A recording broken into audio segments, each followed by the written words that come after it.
mais on n'est pas malheureux du tout. On a un vautour moine là. Nous avons ici sur notre territoire la chance d'avoir pu assister dans les années 80 à la réintroduction de cet animal. Cet animal en effet avait disparu de notre région dans les années 40. Il a été réintroduit par l'intermédiaire d'une première espèce qui s'appelle le vautour fauve en 1981. 50 oiseaux ont été lâchés et aujourd'hui nous comptons environ 900 couples. À la suite de cette réintroduction réussie, il a été réintroduit le vautour moine, le plus grand rapace planant d'Europe, presque 3 mètres d'envergure pour lui, qui est le seul des vautours à nicher dans les arbres, qui est complémentaire du premier. Je vous signifie que c'était un animal qui mangeait exclusivement des bêtes mortes. Le premier, le vautour fauve, mange les parties molles, intestins, muscles, viscères. Le second, le vautour moine, prend le relais et va venir manger les parties dures, tendons, cartilage, peau.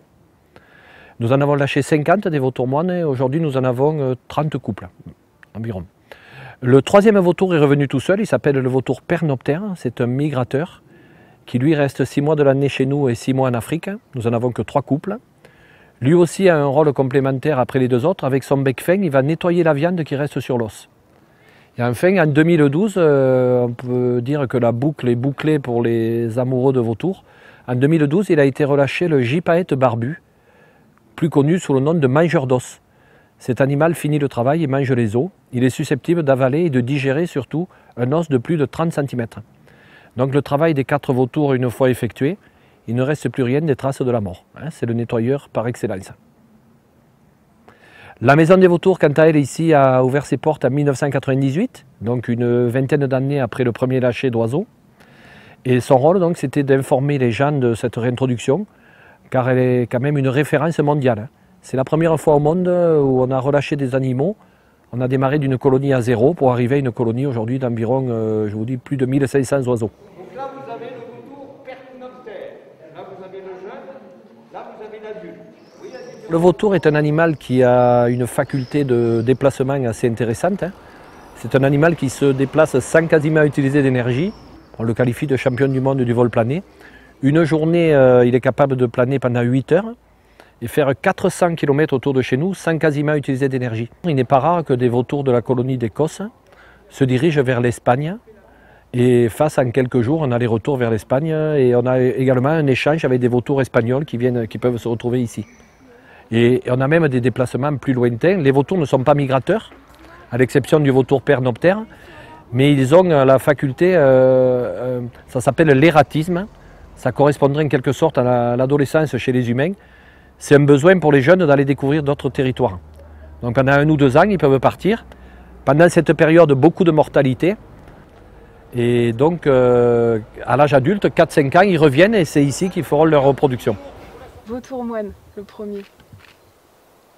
Il y en a un deuxième, moine, juste au-dessus là. Tout seul, celui qui est tout seul là. C'est une bonne chose qu'il y ait eu ce plan de réintroduction, d'abord pour les fauves, les vautours fauves et les vautours moines dans les années, fin des années 70, début des années 80. C'est une belle revanche sur le fait que l'homme les ait exterminés dans les années précédentes. Et c'est une jolie revanche de voir que ça fonctionne bien, ça marche bien. Voilà, pour le gypaète, il est toujours en cours de réintroduction. Ça va venir, un plan, enfin, une réintroduction un peu plus longue, mais c'est vraiment très important. Donc les vautours ici vont se nourrir de plusieurs manières, soit ils vont aller prospecter et trouver des cadavres d'ongulés en général présents ici en sauvage. Ça peut être du cerf, de la biche, du chevreuil, du sanglier par exemple.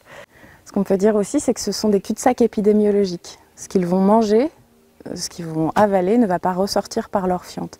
S'ils mangent de la viande contaminée, ça ne ressortira jamais par leur fiente. Du coup, ils sont hyper intéressants pour la nature et hyper importants pour la nature parce qu'ils vont pouvoir décontaminer comme ça les sols des bactéries qui pourraient se trouver dans les carcasses qui se décomposent. Ils peuvent aussi trouver à manger sur les placettes d'équarrissage. Les placettes d'équarrissage, c'est quelque chose qui a été mis en place en collaboration avec les agriculteurs locaux pour qu'ils puissent, les agriculteurs, déposer leurs cadavres de brebis qui meurent dans leurs exploitations. Ils les posent là.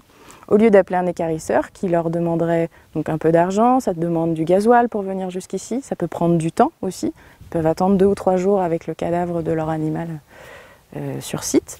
Ils le mettent sur une placette qui est un lieu bien réglementé, c'est pas un bout de champ n'importe où, c'est vraiment un lieu qui a été choisi, qui a été construit d'une certaine manière. Et donc les vautours peuvent venir se nourrir ici.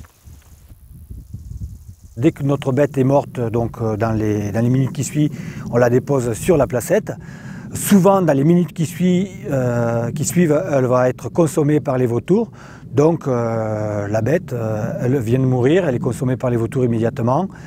Et pour nous, c'est très simple. Il suffit de noter sur notre fiche les informations et après, le travail est fait, quoi. Donc c'est un service, pour nous, c'est vraiment un service. Très utile que de profiter de cette coopération entre nous et les vautours. Donc eux, ça leur donne à manger, nous, ça nous débarrasse d'une bête morte. Donc voilà, et ça ne coûte rien à personne. Voilà, c'est une chose très naturelle. Depuis toujours, en fait, les vautours ont éliminé les animaux domestiques qui mouraient dans les fermes et on continue quelque chose qui marche très bien, quoi. Voilà. Alors par rapport à la régulation du vautour et à sa soi-disant surpopulation, il est vrai que nous on fonctionne avec le système des placettes depuis un peu plus de 20 ans maintenant. Et au début des années 2000, lorsqu'on déposait une carcasse de brebis, on avait entre 10 et 15 voire 20 vautours qui venaient pour la consommer. Et aujourd'hui, quand on dépose une carcasse de brebis, on a souvent 60, 70, voire peut-être même jusqu'à 100 vautours qui viennent la consommer. Donc je pense que oui, on peut dire que la population des vautours a augmenté. Et est-ce qu'elle est en surpopulation? Ça, moi je ne suis pas placé pour le dire. Mais en effet, on entend des témoignages de personnes que l'on peut croire, parce que je ne vois pas pourquoi elles inventeraient des bêtises qui disent qu'ils ont vu des vautours attaquer des brebis. Alors c'est souvent des brebis qui avaient un souci déjà, qui sont un peu faibles, qui boitaient ou qui étaient en train d'annuler à l'extérieur. Mais je pense que ça se développe, oui, justement parce que la population augmente. Et du coup, un vautour qui a peut-être faim, il va avoir peut-être tendance à aller s'attaquer à une brebis qui n'est pas morte, mais qui est faible, mais qui n'est pas morte. Et donc, ça peut arriver. Alors à partir de là, je pense qu'il y a des solutions, parce que le vautour, c'est quand même une espèce qui aujourd'hui n'est plus en danger, mais n'est plus en danger au niveau de sa reproduction.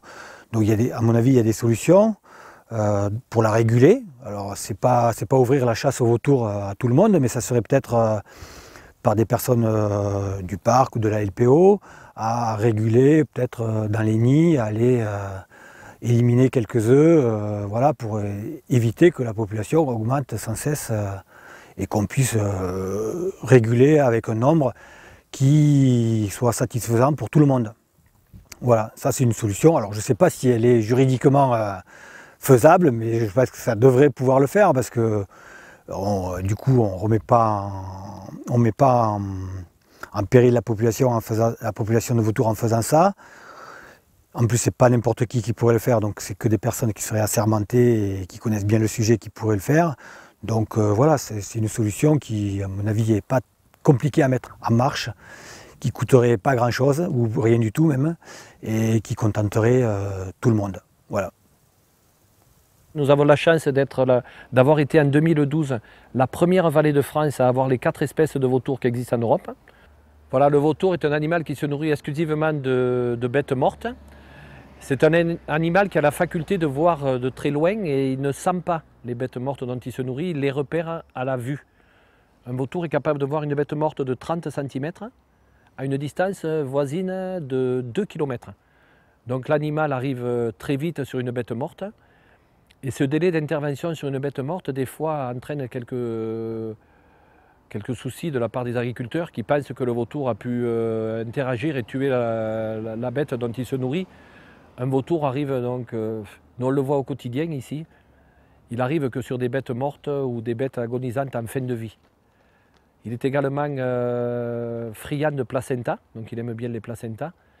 Et lorsqu'il y a un agnelage ou un vélage qui se passe pas très bien, il est assez rapidement sur l'action et peut tirer le placenta, mais c'est un animal qui n'attaque aucun animal vivant, quoi.